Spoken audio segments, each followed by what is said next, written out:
हम में से कई लोग इस समय ऐसी परिस्थिति में होंगे जो एक बड़े तूफान की तरह है और हमें लगता है कि परेशानियों के एक काले बादल ने हमें घेर रखा है और उन्हीं परेशानियों के बारे में सोच सोच कर हमें रातों को नींद नहीं आती और परेशानियों के बारे में लगातार सोचने से कोई हल नहीं निकलता।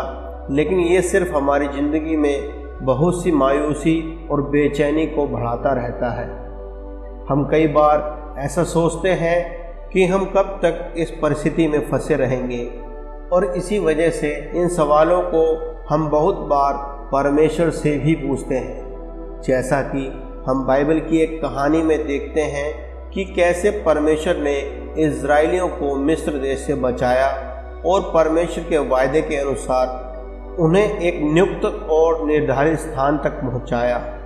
लेकिन इस सब को पूरा होने में 40 साल लग गए।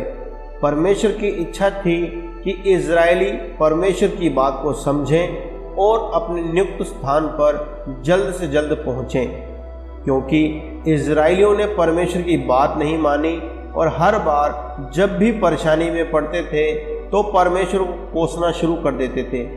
परमेश्वर से तरह तरह के सवाल पूछने लगते थे और परमेश्वर पर भरोसा ना करते हुए खुद को इतना परेशान कर देते थे कि अपने लिए परमेश्वर को छोड़ नए नए ईश्वर बना लिया करते थे।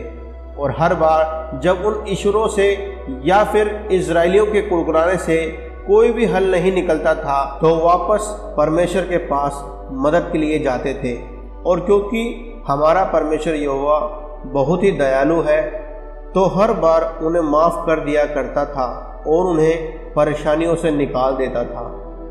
बाइबल में हम निर्गमन 17 अध्याय की 1 से 7 आयत में इस कहानी को देखते हैं कि जब इज़राइली लोग सीन के जंगल से होते हुए रपदीम में आकर रुक जाते हैं परमेश्वर की आज्ञा के अनुसार, पर वहाँ लोगों के पीने के लिए कोई पानी ही नहीं था और लोगों को बहुत प्यास लगने लगी।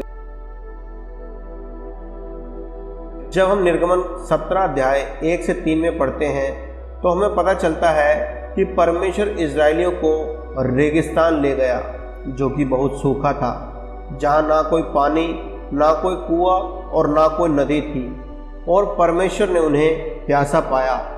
लोगों ने मूसा से शिकायत करी और उस पर दोष भी लगाया कि वे उन्हें यहाँ क्यों लेकर आया, पर वहाँ परमेश्वर का एक मकसद था। परमेश्वर इज़राइलियों को वहाँ मारने के लिए नहीं लाए थे। उनके पास तो पानी का भंडार था जो उन्होंने पहले से तैयार रखा था। पर यह सब कुछ क्यों हुआ?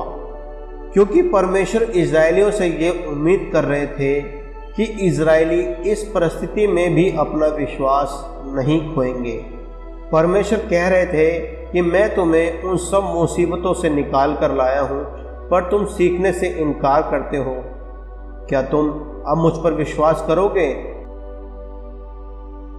बहुत से लोग अभी आजमाए या परखे जा रहे हैं। शायद बेरोजगारी की वजह से उनकी बचत कम हो रही है और उनकी स्थिति निराशाजनक लग रही है। अन्य लोग अलग अलग प्रकार के दुखों से गुजर रहे हैं। ये कभी आसान नहीं होता।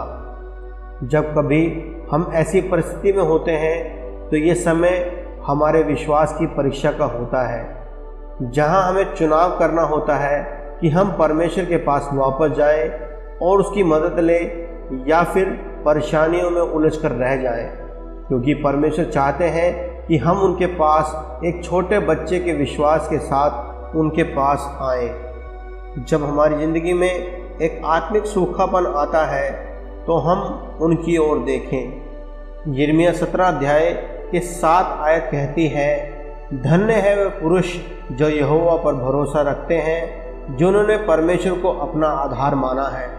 यदि हम अपना विश्वास परमेश्वर के वचन पर रखें और उन वादों पर जो परमेश्वर ने हमारे जीवन में पूरे किए हैं और हर परेशानी में परमेश्वर की ओर देखें, तब परमेश्वर के वायदे के अनुसार हम बहुत सी आशीषों के हकदार ठहरेंगे।